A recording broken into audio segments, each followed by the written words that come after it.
Salut les pépettes! Eh ben aujourd'hui, chose promise, chose due, on va parler des 12 principes chez moi. Et chez beaucoup de gens en fait, c'est 12 principes de permaculture. Alors, la permaculture en fait, c'est basé, pour un petit rappel, sur trois principes.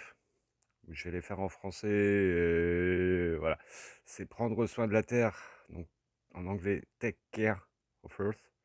Donc, prendre soin, en avoir quelque chose à carrer en fait, hein, juste pas mettre des pansements ou des bobos systématiquement. Prendre soin de l'humanité, euh, dans le même principe, on va dire, hein, mais le fait de tout ce qui est vivant, la Terre et tous ses habitants, hein, en fait, et l'humanité, c'est un peu plus vaste que simplement les hommes et les femmes qui peuplent cette planète. Et redistribuer les surplus, ou redistribuer les ressources, ça dépend un peu. Ça, c'est, on va dire, les trois points de l'éthique. Alors, voilà, je vais vous incruster très prochainement la fleur de la permaculture. Comme ça, moi, je vais pouvoir lire tranquillement mes petits principes, puisque voilà, ma mémoire, elle est ce qu'elle est, et l'ordre d'apparition, petite importance quand même. Mais voilà, ce sont des 12 principes, c'est pas 12 étapes en fait, hein, ils sont appliqués tous les 12 à chaque étape, à chaque instant, à chaque choix, à chaque moment que vous allez faire. Donc là, les trois principes, là, je vous mets la fleur de la permaculture. Donc les trois principes, c'est le cœur de la fleur, hein, c'est ces trois, trois bouts de cercle. Et autour, vous voyez, il y a à chaque heure un petit dessin, un petit symbole, un petit logo. Donc je voulais les lire d'abord dans un premier temps, hein. Donc le premier principe, c'est observer et interagir, ça je le cite assez souvent. Le deuxième, c'est collecter et stocker les énergies. On va y revenir aussi. Enfin, à peu près sur tout, ça je vais pas le dire à chaque fois. Troisième point, créer une production. Quatrième point, appliquer l'autorégulation et accepter la rétroaction. Des mots compliqués, on va développer tout ça. Utiliser et valoriser les services et les ressources renouvelables, c'était le point 5. Point 6, ne pas produire de déchets. Ça, c'est un point qui est assez marquant, on va dire, dans le livre de Julie Bernier, enfin dans sa philosophie en général. Point 7, partir des structures d'ensemble et arriver au détail. C'est ce que j'appelle l'échelle de rétroaction. Point 8, intégrer plutôt que séparer. C'est pareil, ça c'est un truc que j'applique assez souvent dans mes vidéos, j'en parle plus, peut-être plus sur Facebook quand même. Point 9. Utiliser des solutions à petite échelle et avec patience. Donc ça c'est en qualité ce qu'on appelle le Kaizen, amélioration à petits pas en continu. Point 10. Utiliser, valoriser la diversité, pas que bio d'ailleurs. Point 11. Utiliser les interfaces et valoriser les bordures. Et enfin, dernier point, utiliser le changement et réagir de manière créative. À ces 12 principes-là, je pourrais rajouter 5 points, on va dire, philosophiques. C'est travailler avec la nature et non contre elle, hein. C'est utiliser les sciences physiques, hein, tout simplement. La physique dit que c'est plus facile de faire descendre quelque chose que de faire remonter. Donc, si par exemple, hein, très simplement, tu as une réserve d'eau à un certain niveau et ton potager qui est plus haut, ça demande de l'énergie à remonter cette eau, que si tu avais fait l'inverse, que tu avais ton point d'eau en haut et ton potager en bas, juste tu tournes un robinet et sans faire fonctionner d'énergie ni quoi ni qu'est-ce autre que la gravité, tu arroses ton jardin. Voilà, c'est un exemple concret. Deuxième point, philosophie, c'est le problème et la solution. Souvent, on essaie de gérer des problèmes et des problèmes et des problèmes. Et quand on prend le temps, par rapport à l'échelle d'abstraction, hein, que je disais, prendre les situations générales et aller au détail, quand on prend les problèmes dans tout leur ensemble, on peut essayer de voir un peu quel point qui relie les processus entre eux qui fait que bah, le problème est souvent la solution d'un autre problème. Et par enchaînement, on va dire, avec un petit peu de bon sens, on arrive souvent à solutionner les problèmes par les autres problèmes créés. Un exemple concret, on a un problème de pollution sur Terre, trop de pneus qui sont jetés. Plutôt que de les brûler, d'envoyer du CO2 encore et toujours dans l'atmosphère, ben, moi, il y a une solution que j'aime bien, c'est utiliser ces pneus-là comme matériaux de construction pour fabriquer des abris, des maisons, un peu le format Earthship en anglais, donc c'est en français Géonef. C'est des maisons semi-enterrées. Donc ils vont utiliser ces pneus-là, on les bourre de dirt, poussière, de terre, tout simplement, de gravats. On les tasse bien, on les met les uns sur les autres, on fait un bel enduit au-dessus de tout ça, donc le pneu plastique n'est plus soumis ni au vent, ni à l'humidité, ni aux UV, enfin bref, il n'y a pas de désagression, de désagréation, enfin bref, il arrête de se dégrader, de dégradation des caoutchoucs, des matières plastiques, ça reste enfermé. Et en plus de ça, ben, si tu fais tes murs avec ça, ça fait une masse thermique que tu peux chauffer, dans le cas du Géonef avec une serre qui est face au sud. Ça va te chauffer le mur du fond de ta maison et la nuit, ça va te restituer la température. En hiver, quand tu as le soleil qui est bas, ça rentre bien jusqu'au fond. En été, quand tu as le soleil qui est haut, au contraire, ça va garder une inertie fraîche dans la maison. La journée qui n'est pas désagréable. Donc ça, c'était le troisième point philosophique. Non, c'était le deuxième. Le troisième point, c'est faire le moindre changement pour les meilleurs résultats possibles.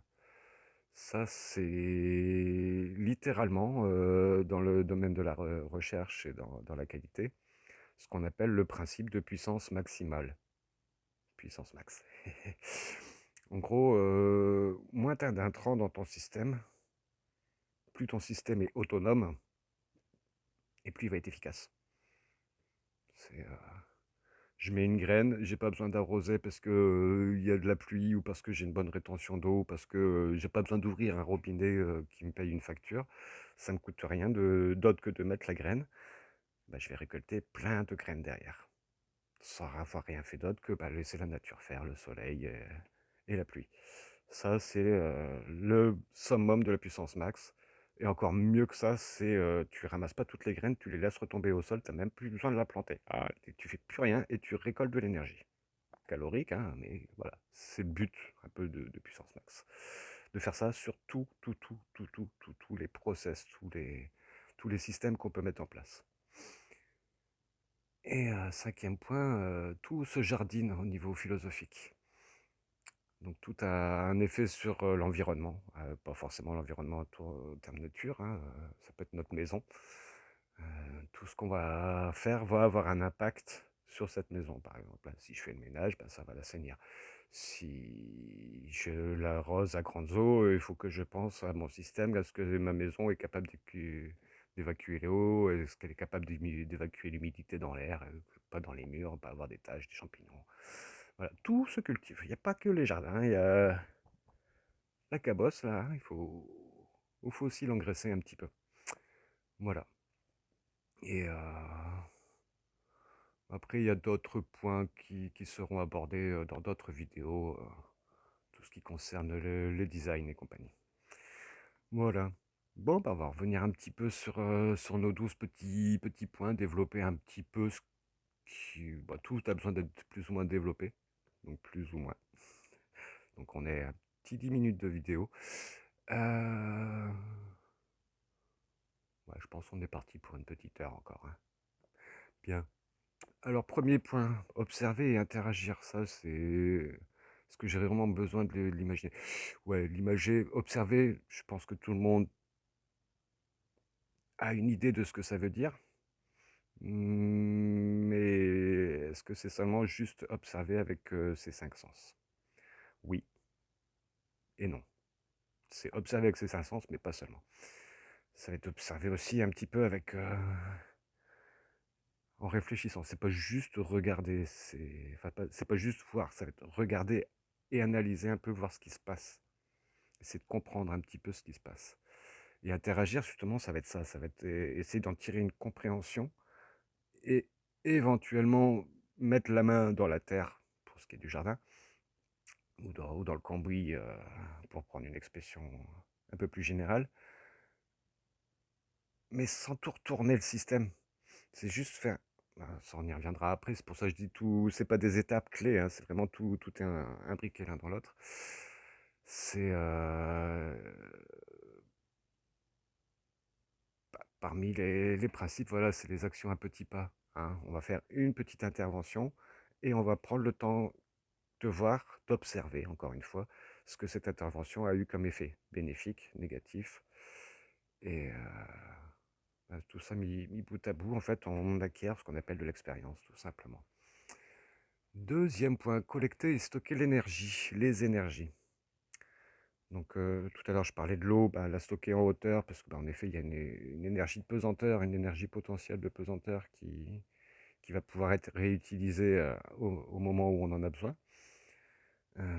Stocker les énergies, c'est l'énergie solaire, la première, hein, de toutes les énergies qu'on a sur cette planète. Le pétrole, le charbon, le méthane, les calories de ce qu'on mange, c'est d'abord le soleil, hein, le numéro un sur Terre. Ce qui a produit tout ça, c'est le soleil.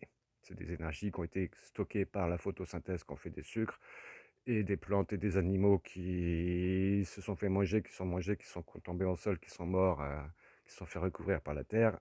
Avec la technologie des plaques, ça a donné le charbon, ça a donné le pétrole et les gaz naturels. Donc, ces énergies-là sont des énergies solaires. Et l'énergie solaire, sous toutes ses formes, alors, on va éviter le pétrole et le charbon dans les jardins quand même, mais il faut la stocker. Donc je parlais des géonefs là il n'y a pas très longtemps. On stocke les calories aussi, hein, la chaleur dans les murs pour ne pas avoir allumé un feu le soir éventuellement. Pour avoir à moins chauffer sa maison l'hiver, parce qu'à un moment donné, quoique j'ai déjà vu des géonefs où ils avaient installé un poêle, mais dès qu'il allumait, c'était intenable tellement il faisait trop chaud. Parce que voilà, c'était bien isolé et bien pensé au départ. Donc. Le poêle servait plus pour faire la nourriture, et quand c'est comme ça, on isolait la cuisine et on ouvrait la serre. Ça chauffait dans la serre et éventuellement c'était aéré aussi, je crois, parce que ça chauffait trop pour la serre. Voilà, stocker les énergies, c'est, j'en parlais, hein, l'énergie aussi, le casse-croûte, hein, les sucres. Oui, c'est bien de produire des quintaux de nourriture. Petit bilan 2023, j'y passe en même temps. Alors, sans compter les arbres, la production des arbres fruitiers, puisqu'on n'a pas trop été régulier sur la pesée. Le jardin, on y a été un peu plus. Alors, malheureusement, on a loupé les courges, donc les chiffres sont un peu plus bas, mais si on avait rajouté les. On a loupé les courses. On a moins bien réussi les courges cette année. Donc, cette année, la récolte, on approche les 200 kilos en légumes. Ça va. Ça va. Mais 200 kilos de légumes, c'est le plus gros est arrivé juillet, août, septembre. Et le reste de l'année, il faut qu'on mange. Donc oui, il y a encore des petites légumineuses, oui, il y a encore un petit peu des petits choux, des poireaux, des carottes, des crônes et quelques tubercules dans le jardin à cette heure-ci, là on est au début janvier. Mais ouais, on a quand même beaucoup de bocaux. On fait sécher. Ça, c'est pour ce qui utilise un petit peu moins d'énergie. Bon, les bocaux, il faut quand même les chauffer. Le séchage, ça dépend quoi. Il y en a que j'utilise un séchoir électrique, d'autres que j'utilise mon séchoir low-tech. Et après, voilà, il y a plein d'autres façons de faire des confitures. Donc les bocaux, les confitures, tout ça, c'est à peu près la même façon. Et puis après, il y a la congélation ou sous vide. Alors l'idéal pour conserver longtemps de l'énergie calorique nourriture, c'est sous vide. Alors sécher d'abord, sous vide et congeler.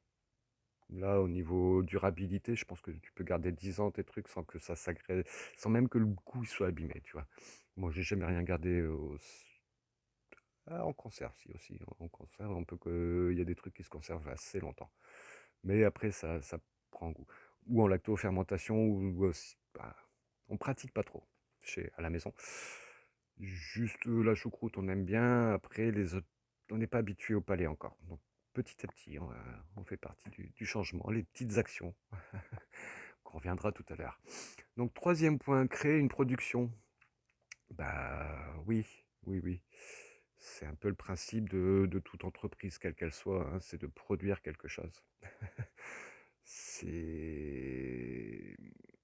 production alimentaire pour ce qui est de nos jardins, logique.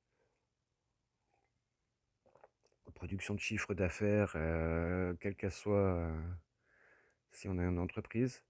Et évidemment, si on veut produire une entreprise de service, bah, il faut être déjà un petit peu dans un monde qui a un système industriel et primaire déjà bien en place, voire même carrément exporté, hein. Dans les pays occidentaux, si on a autant de services, que ce soit l'école, les retraites, les services bancaires et divers et variés, c'est parce qu'on a eu une industrialisation qui a permis ça. Parce qu'avant ça, on a eu de l'extraction qui a eu de la transformation. Donc l'industrialisation, c'est la transformation. Pour ceux qui ne connaissent pas un peu, dire, le primaire, c'est tout ce qui est extraction, hein, agriculture et extraction minière. Le secondaire, c'est tout ce qui est transformation, industrie. Et le tertiaire, c'est tout ce qui est service, en règle générale.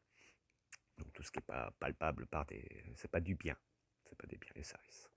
Bah, pour avoir des services, il faut quand même un support un petit peu de bien physique au départ. Par exemple, une assurance, bah, il te faut une maison, hein, pour l'assurer, ou une voiture, enfin voilà. Ça a besoin un petit peu de tout ça, donc il y a une production, toujours à un moment donné. Ça, c'était le troisième point. Appliquer l'autorégulation et accepter la rétroaction. Point assez complexe.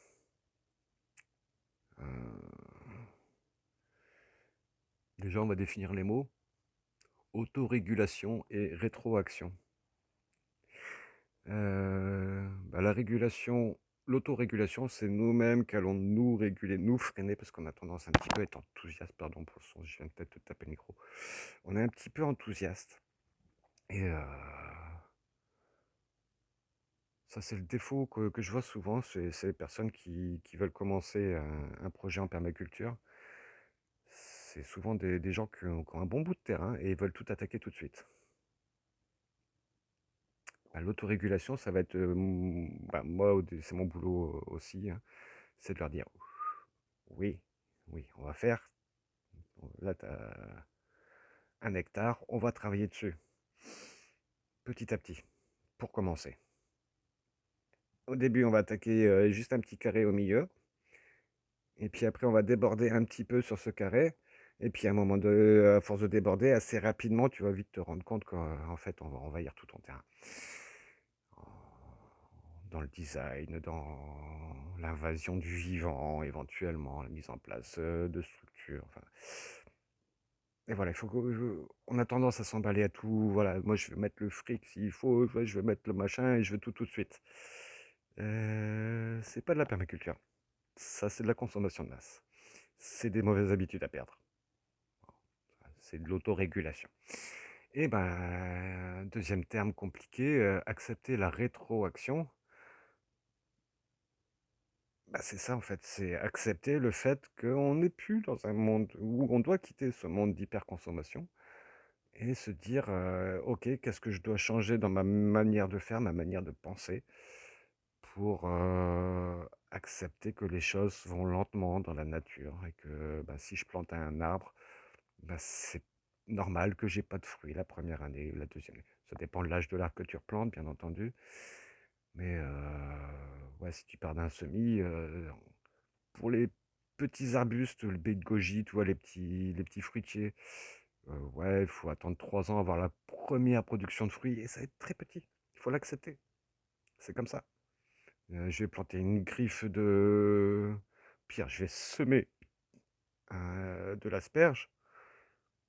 La première année va faire une petite griffe, et puis la deuxième année, la griffe, elle va un petit peu plus se développer. J'aurais tendance à vouloir prendre les asperges des 2 premières années, les premières asperges qui sortent. Surtout pas. Tu fais ça, tu tues ta griffe, tu n'as plus d'asperges. Pendant 2, 3 à 5 ans, tu touches à rien. Et là, quand tu commences à avoir une production, tu commences à en cueillir un petit peu. Mais il faut laisser la plante faire de la photosynthèse, donc grandir. Donc il ne faut surtout pas tout cueillir. Ah, surtout pas. Ça dépend encore une fois de tes objectifs, de ton scénario. Si tu veux des asperges à cet endroit-là pour récolter qu'une année et puis l'année d'après, tu mets autre chose. Ouais, moi, tu peux mettre des grosses griffes d'asperges et gagner 2 3 ans sur la production. Et puis une fois que tu as ta récolte, bon, c'est un peu dommage, je trouve. Mais bon, voilà, c'est ça. Donc la rétroaction, bah, c'est savoir que quand tu as fait une action, bah, il faut attendre. Et puis des fois, il faut revenir en arrière. Ça s'appelle se tromper, ça s'appelle faire une erreur, et il n'y a rien de grave là-dedans, contrairement à ce qu'on nous a inculqué, hein. Se planter, ça nous fait grandir, hein. Il est important de comprendre que l'échec fait partie de l'apprentissage, et que l'apprentissage est indispensable pour la bonne compréhension de ton système, de ton milieu, quoi.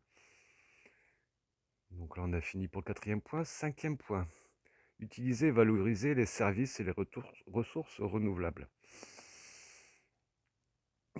Donc on parle de permaculture, donc de quelque chose de permanent.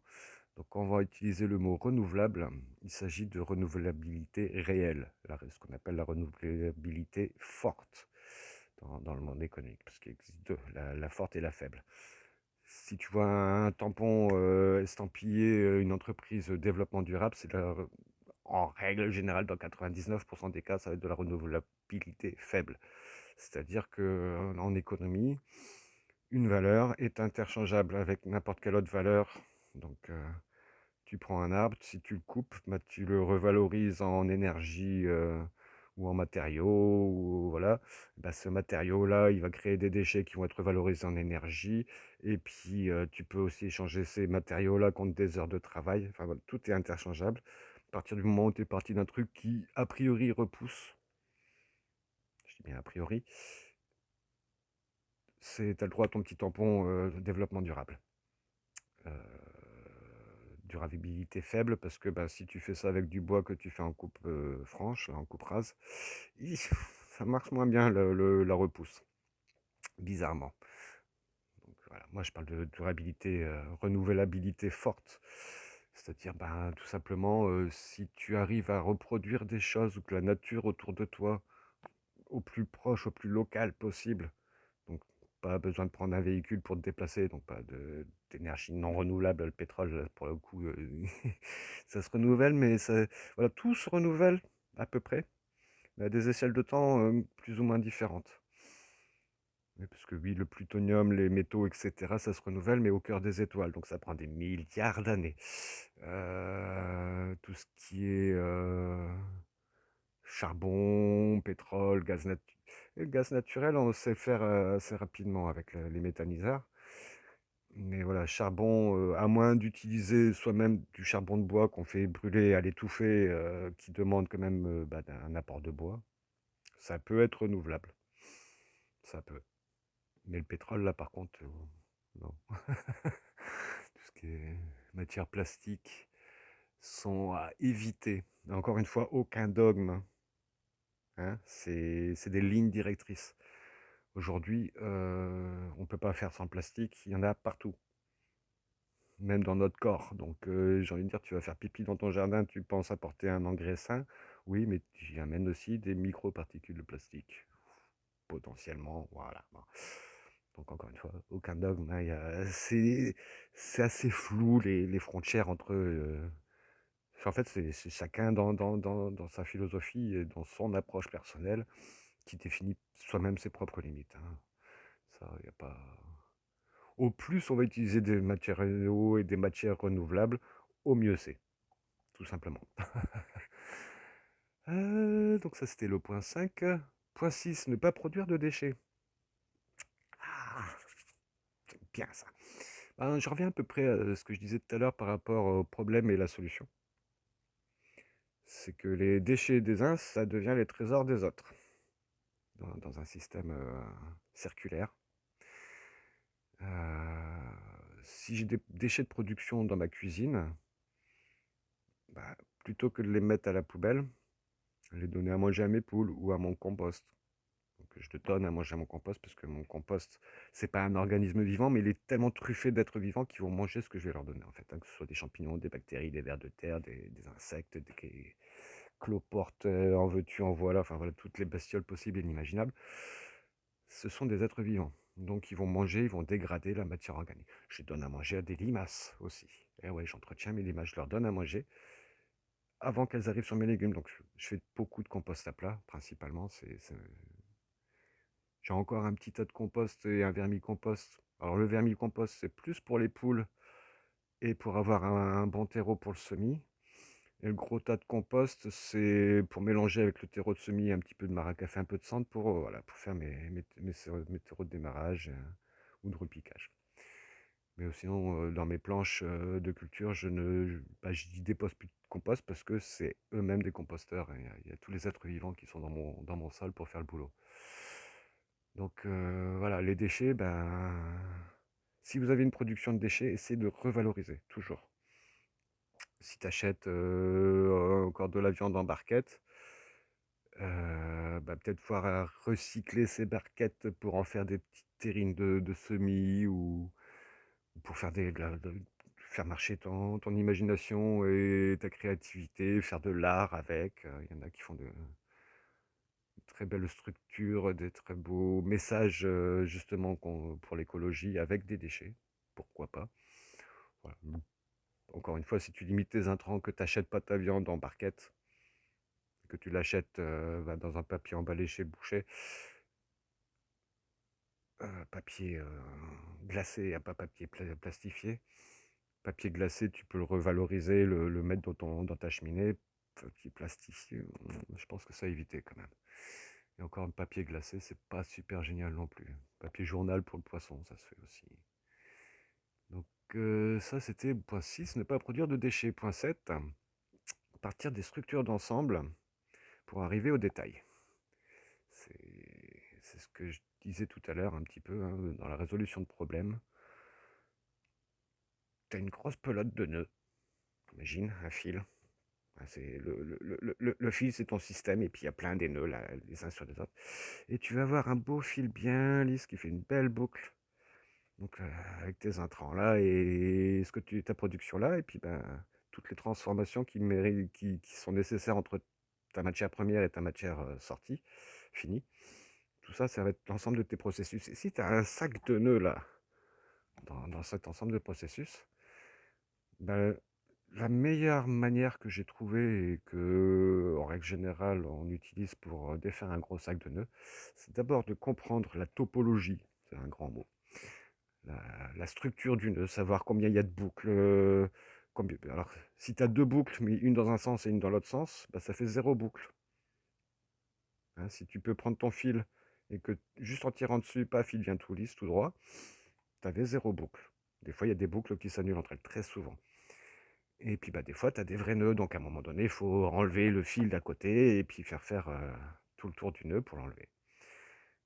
Et bah, pour savoir quelles sont les boucles qui s'annulent et quels sont le nombre de nœuds réels que tu as, il faut d'abord avoir une vision globale. Puis bah, des fois, zoomer sur certains points, et puis c'est ce qu'on appelle l'échelle d'abstraction. Hein. Tu montes en haut de l'échelle, tu regardes ton problème en bas dans son ensemble, et de temps en temps, tu vas zoomer, tu vas redescendre sur telle partie de ce problème. Tu vas remonter sur ton échelle, tu regardes l'ensemble, tu vois que là, tu as résolu ça, mais qu'à côté, il y a eu ça qui est paf, tu redescends à côté. Tu remontes, et point par point, en bas de ton échelle, tu vas résoudre tous tes problèmes, tous les défauts, ou résoudre ou améliorer ce qui est améliorable.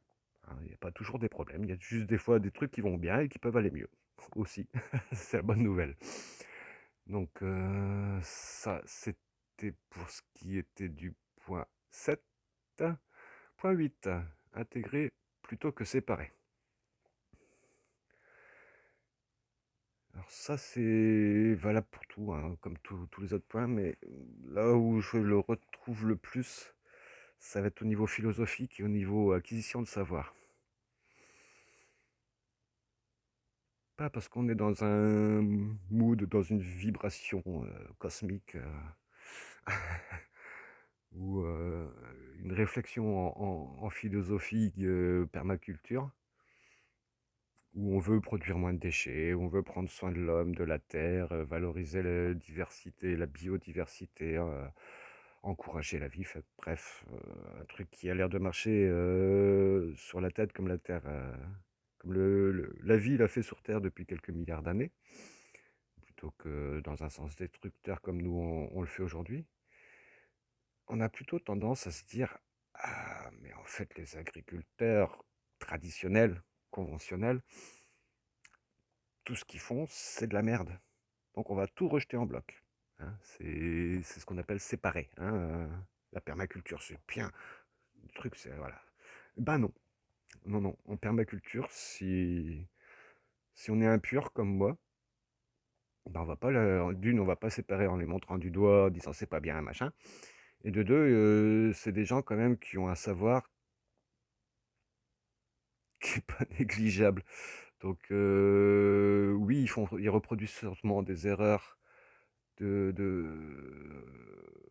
savoir passé. Hein, ça devient des croyances parce que le savoir a été mis à jour et pas l'information et pas la formation en école d'agriculture. Ça vient petit à petit, mais voilà, pas aussi rapidement que ce que le monde y change.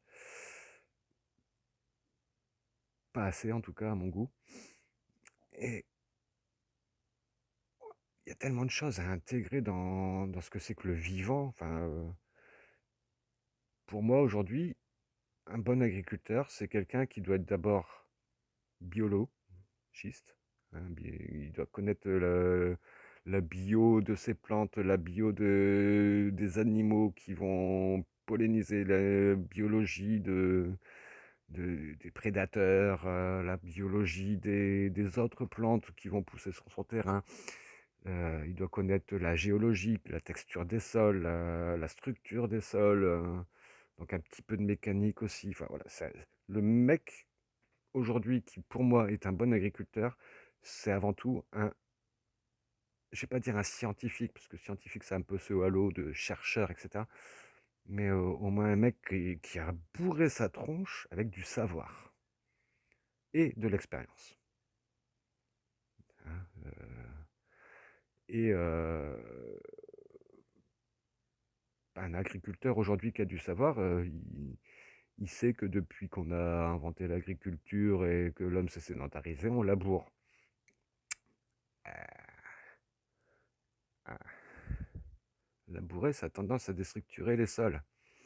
Ça a tendance à faire que... Oh, pardon, encore une fois, taper le micro.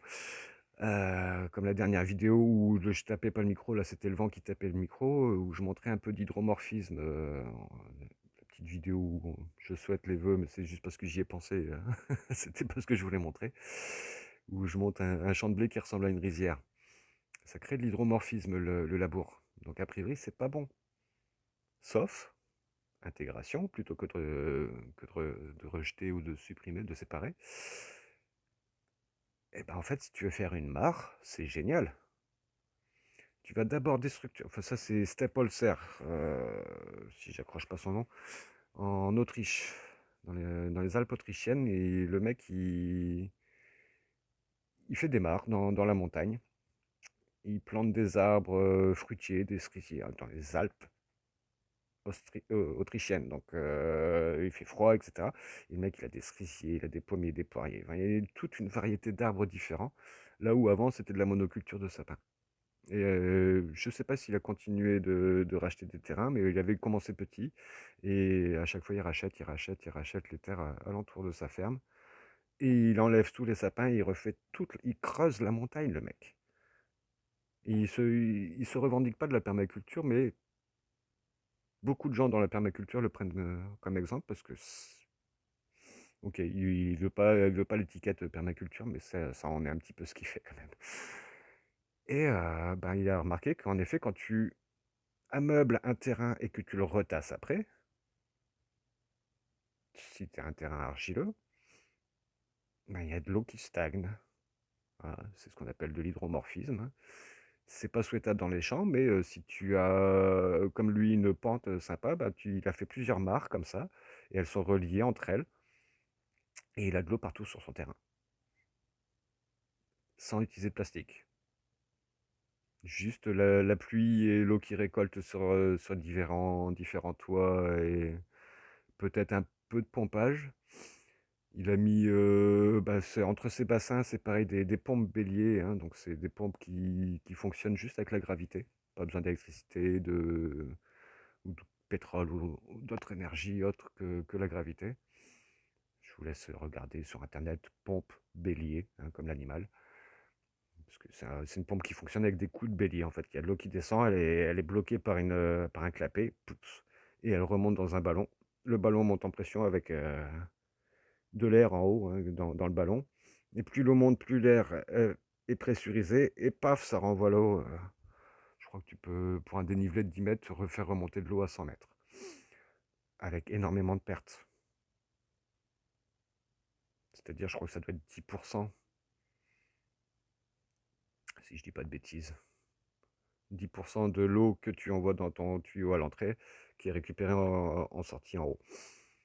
Donc tu as quand même 90% de l'eau qui coule dans la rivière qui retourne dans la rivière, hein. Donc si tu as besoin de 100 litres, bah, prévois-en 1000 litres, hein, on va dire, dans ton débit. Donc 100 litres à l'heure. Si tu as besoin de 100 litres à l'heure, bah, prévois 1000 litres à l'heure si tu as un grand champ à irriguer quand même. Voilà, ça c'était intégré plutôt que séparé. J'étais un petit peu loin, une petite digression quand même. Donc 9e point, utiliser les solutions à petite échelle et avec patience. C'est ce que je disais. On va commencer petit. Et pourquoi? Parce que... et avec patience. Si tu as envie d'avoir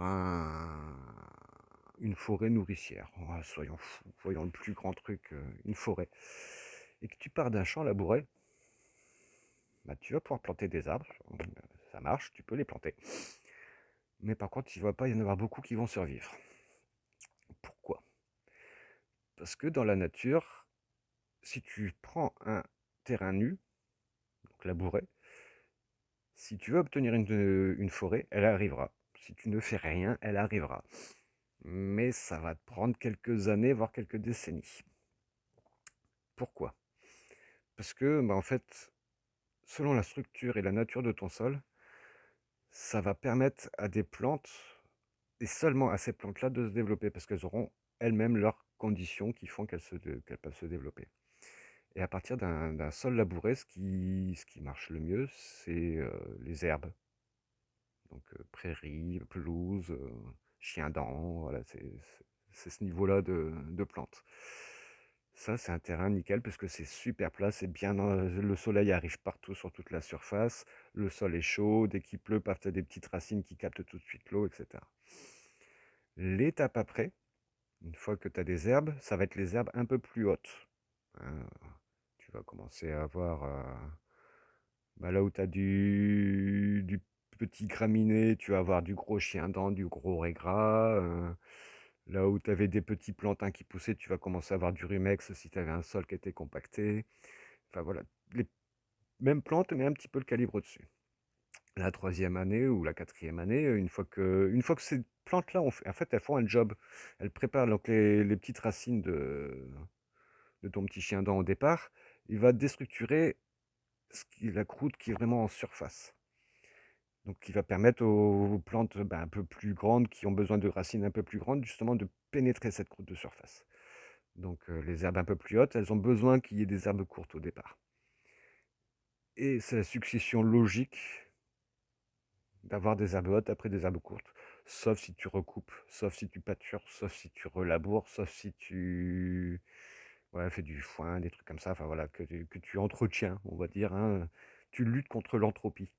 Parce que l'entropie, c'est ça, hein, tu laisses la nature faire, tu as un truc qui est bien organisé, un terrain nu, et si tu laisses faire, ça part à volo, tu as une friche assez rapidement, hein. Enfin, en quelques années.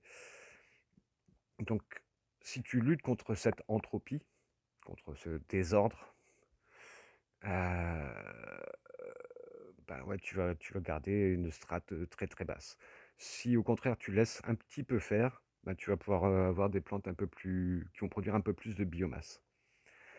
Et si tu laisses encore faire un peu plus loin, après les herbes, tu vas voir les premières plantes ligneuses.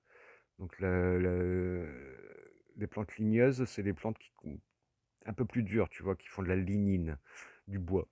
Hein, typiquement, ça va être des ronces, tu vas avoir quelques orties qui commencent à devenir, voilà, au bout de 3 ans, je sais pas si tu as déjà arraché des racines d'ortie, ça ressemble un petit peu à du bois quand même. Hein. Enfin, voilà, tu vas voir ce genre de truc-là. Et à partir de là, en fait, la ronce, c'est un truc qui est en lisière de forêt parce que c'est ce qui permet à la forêt de grandir. Toutes les graines qui vont tomber là-dedans, elles vont être protégées par les épines des ronces.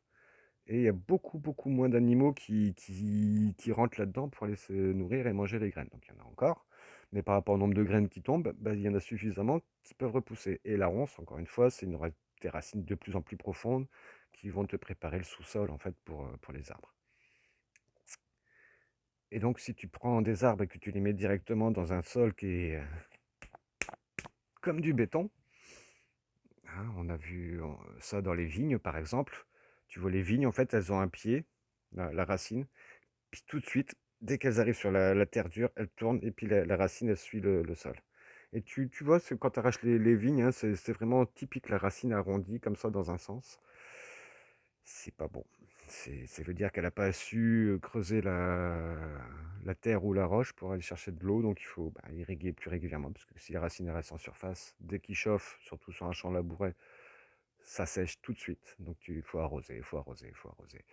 Et si tu apportes de l'eau régulièrement, ben, c'est là que tu vas apporter de l'humidité dans l'air, c'est là que tu vas développer des maladies. Enfin, voilà, pas top. Donc, utiliser des petites actions à petite échelle. C'est ce que je disais tout à l'heure, hein, j'ai utilisé un gros mot, c'est le kaizen. Hein. C'est une philosophie japonaise, inventée, j'en sais rien, mais pratiquée en tout cas par Toyota.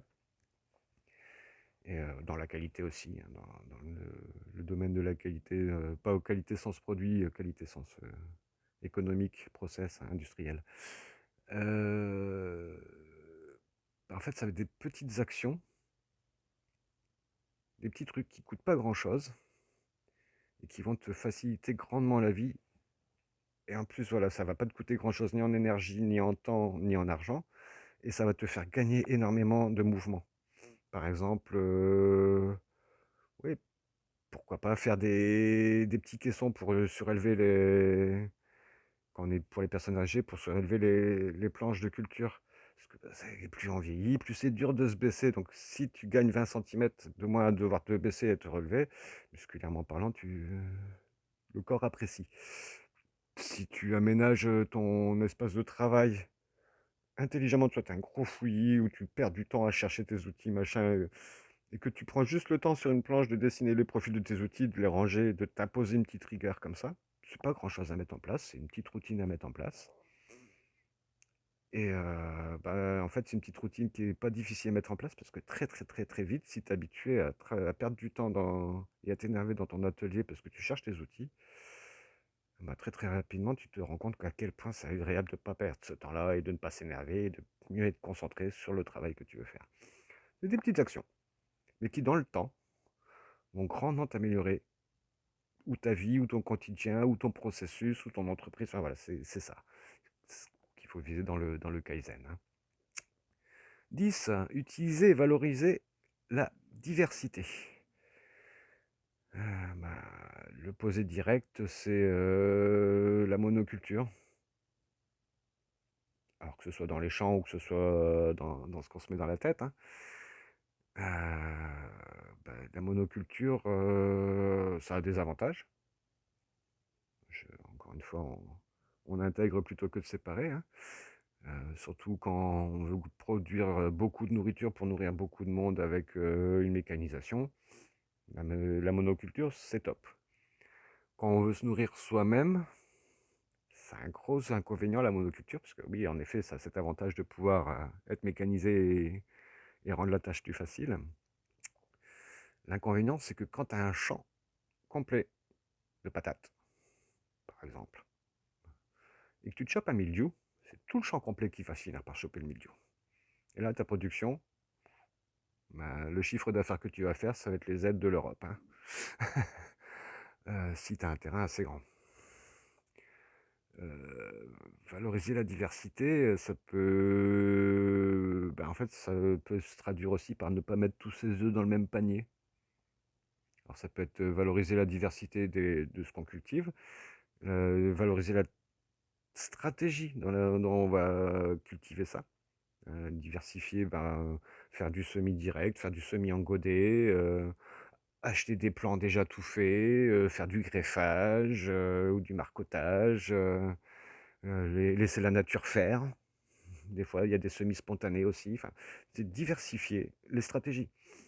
Euh, bah, bien sûr, la biodiversité, ça, je pense que c'est acquis pour tout le monde, mais ça coûte rien de le dire.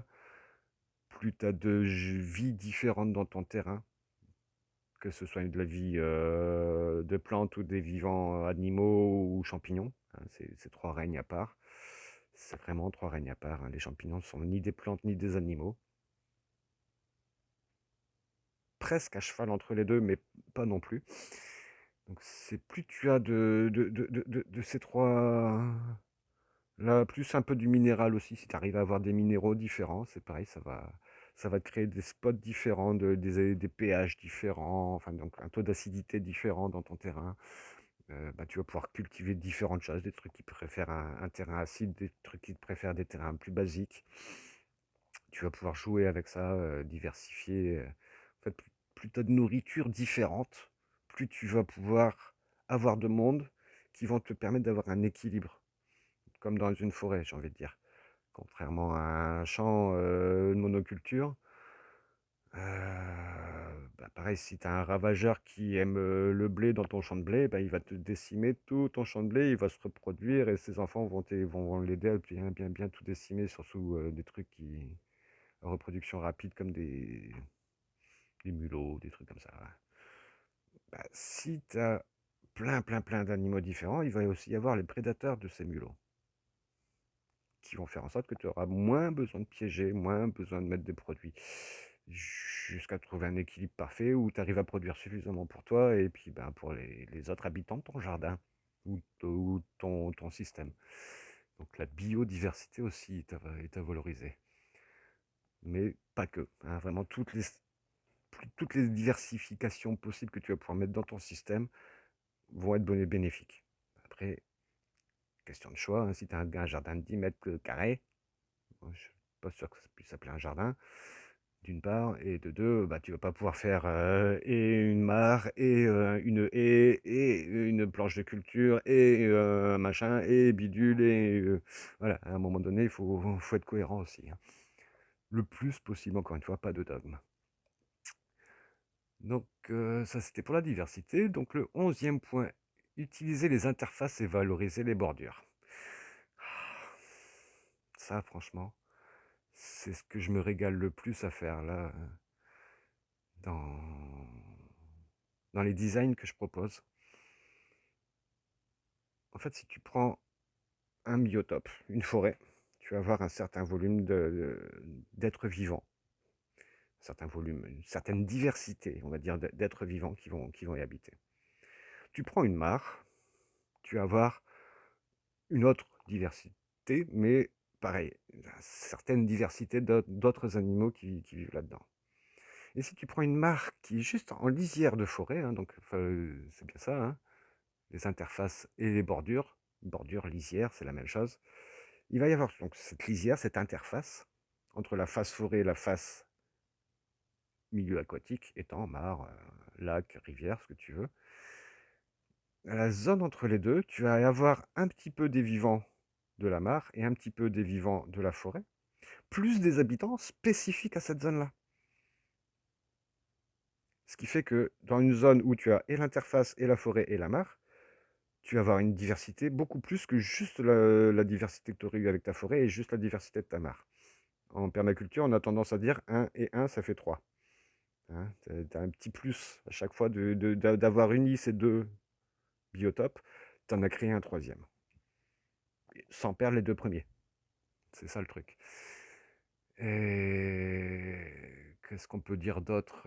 Bah, moi, le but du jeu, en fait, voilà, c'est jouer sur les textures de sol, mettre des cailloux un peu partout, des tas de bois un peu partout, des arbres, des points d'eau, de l'eau stagnante, de l'eau courante, des zones un peu désertiques, prairies, tu vois, un petit peu herbe haute, herbe courte, voilà, vraiment diversifier et tout mélanger le plus possible pour vraiment que tout le monde puisse aider tout le monde ou tout le monde puisse manger tout le monde. C'est à peu près la même chose de mon point de vue. Donc, ouais, c'est les interfaces. Donc, c'était le 11e point. Donc, on en arrive au dernier. Utiliser le changement et y réagir de manière créative. Des grands mots, facile à comprendre, hein, changement, utiliser, créatif, réagir. Pas de mots compliqués a priori à définir, mais la phrase en elle-même,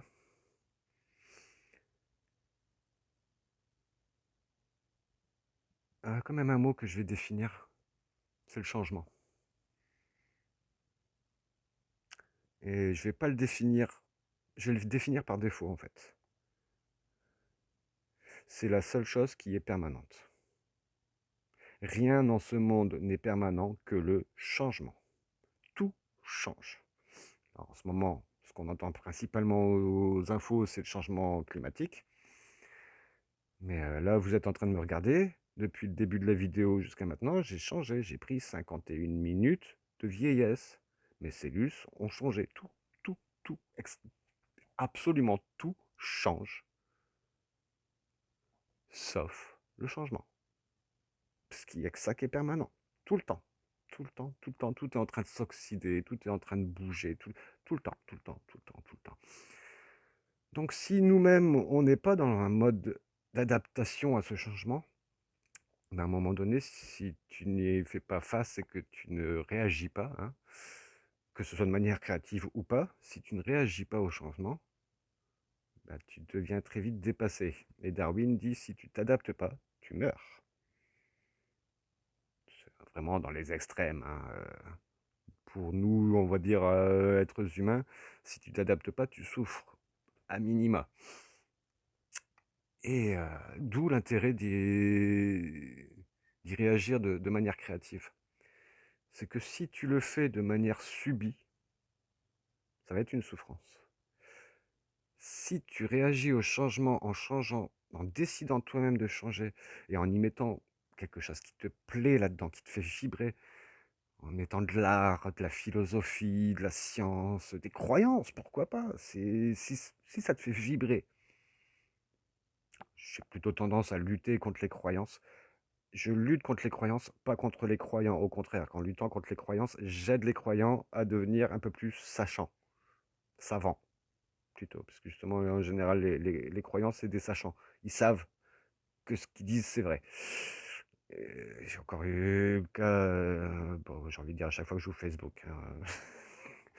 Dès qu'il est là, et en ce moment, on est janvier, les gens commencent à s'interroger qu'est-ce qu'il faut semer en ce moment, les tomates, quand est-ce qu'il faut attaquer.